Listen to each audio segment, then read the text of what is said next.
What's going on, guys? We are back. Channel Deconstructing Narcissism. Today I wanted to talk about the reasons as to why your siblings are enablers in your narcissistic parents abusing you. Okay? So the reason for this is kind of complicated. Well, not kind of complicated. It actually is complicated. And by no means am I an expert, again, on narcissism. I have lived through over 20 years of narcissistic abuse at the hands of my parents and many people in my life. But again, I'm not Dr. Romney. I'm not, a licensed expert on personality disorders. But my take is this, from someone who grew up with two narcissistic parents and who has other family members who are narcissists and who has been in narcissistic relationships outside of my family. Here's my take. So, when you were little, 4, 5, 6, 7, 8 years old, however have you, your mother or your father, whichever one is the narcissist, maybe one is the narcissist, maybe both is the narcissist, your mother and father decided to, for whatever reason, it could have been that you were defiant, could have been that they just didn't like your tone or the way that you stood up to your siblings or whatever have you. Your parents decided to choose you as a scapegoat, and that's how it was going to be. So once you were chosen as a scapegoat by your parents, and you started getting abused, and you started going through the gaslighting and the insults and the verbal abuse and emotional abuse and psychological abuse and all that, your siblings grew up with you, and they catch on to what your narcissistic parents are doing. And, well, they don't necessarily want to enable her abuse, but they do enable her abuse because they know if they don't enable her abuse, well, then your mom's going to go after them too. So it starts off as them not really saying anything about your abuse, and then it turns into kind of a game where they join in on the fun and they join in on your abuse. Now, I'm not saying all siblings do this, but a lot of the times they do, and especially in my case they do, and it's a subconscious thing that they do on a subconscious level. I truly believe that a lot of it is on a subconscious level where they don't realize that they're doing it, but since they've grown up with your narcissistic parents setting that example of, okay, you're the scapegoat and you're the one that's going to be abused and you're the one that's going to be the punching bag of the family, that kind of mentality gets transferred over to your siblings, and they see your parents doing that, and they learn by example from your parents abusing you in those kinds of ways. And they know, and a lot of the times, in my family, my brother and sister would get rewarded for doing it. My parents would be on their side, or they'd give them praise, or they knew if they joined in on the fun, then they would not be a target of that abuse. And especially with enabler siblings, they're never going to validate your abuse or what you went through, because again, especially if you are the first child in the family, the firstborn, and you were you were the firstborn, and then maybe your brother or sister came along, like my brother, for example, came along 4 years later. My sister came along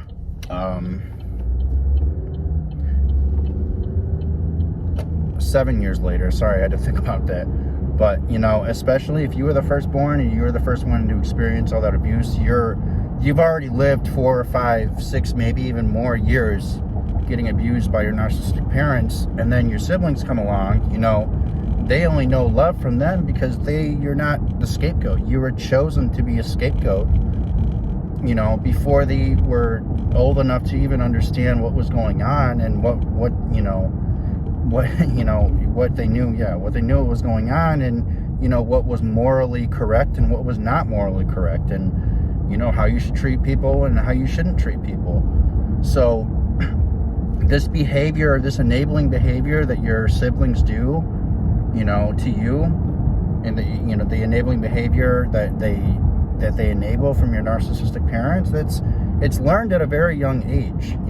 It's something that's learned at a young age, and it's very hard to break those chains and those habits of you know, enabling your narcissistic parents' behavior and maybe even joining in on the fun occasionally. You know, I think that it's just so hard to rewire.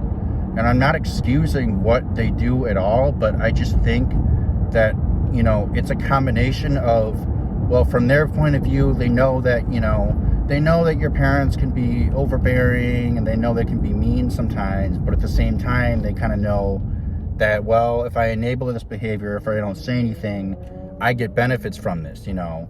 Like, I mean, I'll give you an example, okay? Me and my brother and my sister and my girlfriend all met at a restaurant about a few weeks ago. It was called Timothy O'Toole's.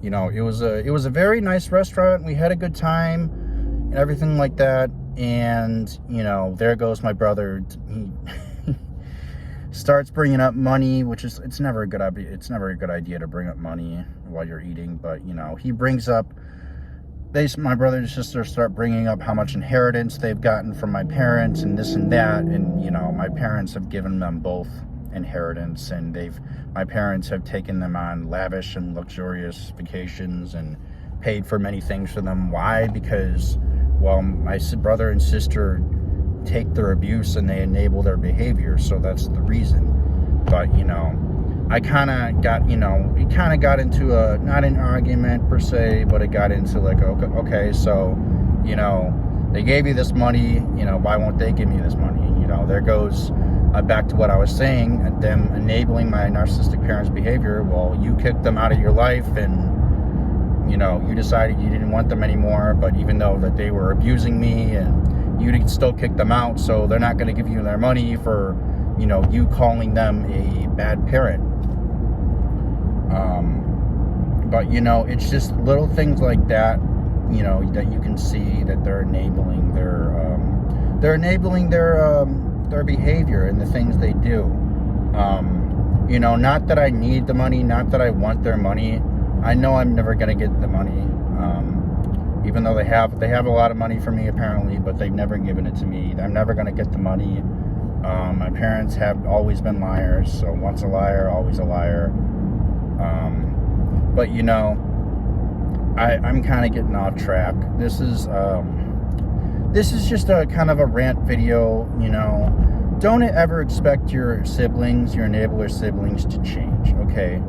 They've learned from a very young age that you're the scapegoat, and as long as they keep quiet and as long as they join in, when your narcissistic parents join in on your abuse and your suffering, then they're not going to get the beat down. They're not going to get punished. They're going to get, not only are they not going to get punished for it, but they're going to get rewarded for it. They're going to get vacations. They're going to get maybe inheritance, more money, you know, things like that. But, you know, at the end, you have to ask yourself, for everybody who has a narcissistic parent holding, because especially narcissistic baby boomers, they love to hold the will against you, all right?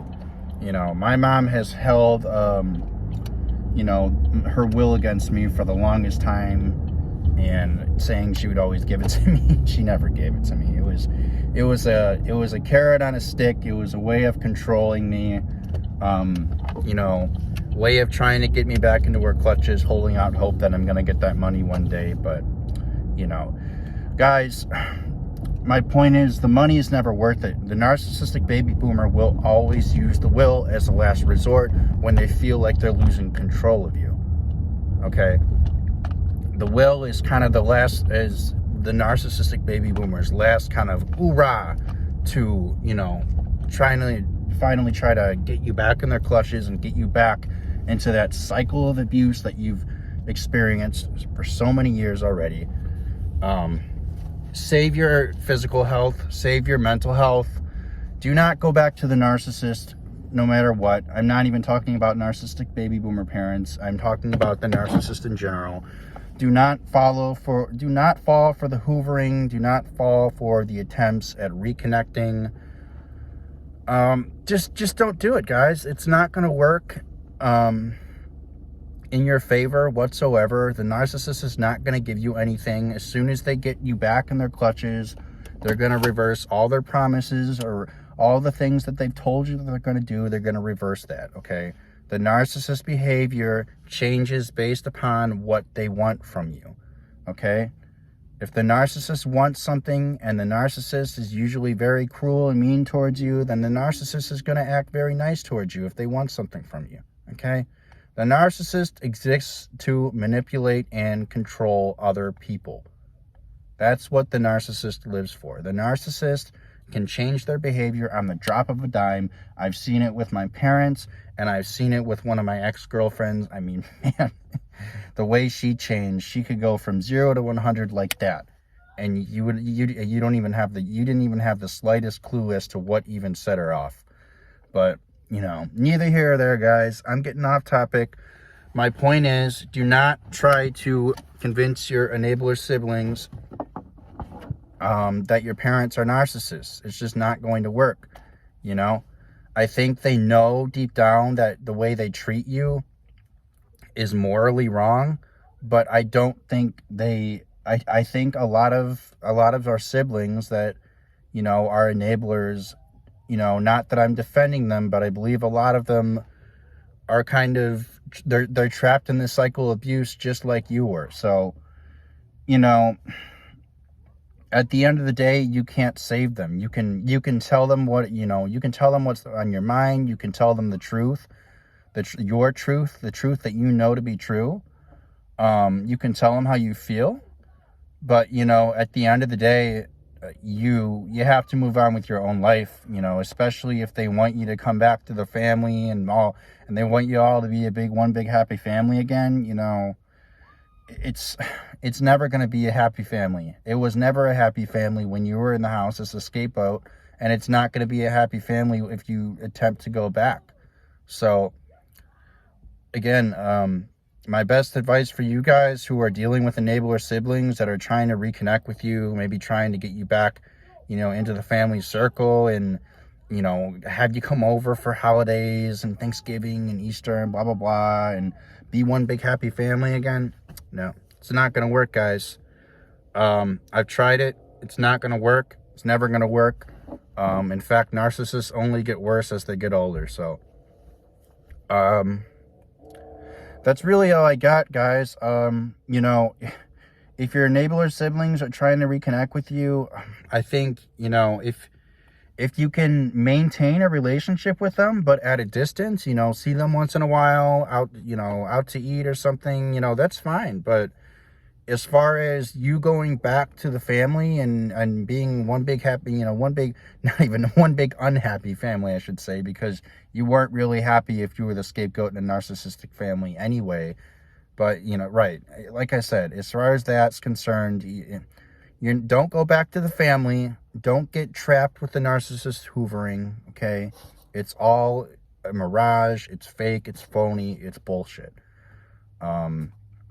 If you can maintain a relationship with your siblings, fine. Keep them at a distance. Go out once in a while to a restaurant or send them a message or, you know, casually meet in a park somewhere and talk, you know, have a conversation with them, you know, about life. But, you know, remember, as your siblings, you know, as enablers, you should only be sharing so much information with them if you're going to keep them in your life. You know, everything that you tell them, you know, best be sure that information is going to get relayed to your parents, if not the same day, sooner or later. So, you know, that could be potential information that, you know, that's passed to your narcissistic parents that they can use to further try to attempt some kind of hoovering attempt in the future or try to sabotage you, you know, from a distance. So be wary of that, guys. Do not give your enabler siblings, do not tell them everything. Be wary of what information you give them. And, you know, if realistically possible, guys, if you can, just cut them off, because you're not gonna, you know, it's just gonna stir up bad memories. And in the end, guys, it's not worth it. It sucks, but it sucks that one bad apple killed all the good ones. But, you know, that's how it's gonna be. I mean, there are probably really good people in your family, but, you know, the narcissist, the queen bee, that ruins the family dynamic. It really does. I mean, especially when the narcissist, you know, especially if they're a good one, like my mom, they're good at manipulating, they're a master manipulator, you know, everybody's going to turn into either enabler. They're either going to turn into an enabler, or they're just going to brush all the abuse under the rug, because that's what happens in narcissistic dysfunctional families. So that's really all I got to say, guys. I'm at the gym right now. It's kind of late, but I'm going to get this workout in quick, and then I'm going to head back on home. So thank you to all the people that are subscribed to my channel. Obviously, without you, this channel would not exist. So I always show my appreciation towards you guys. And yeah, guys, with that being said, until next time, this has been Deconstructing Narcissism. I'll see you guys in the next video. Take care.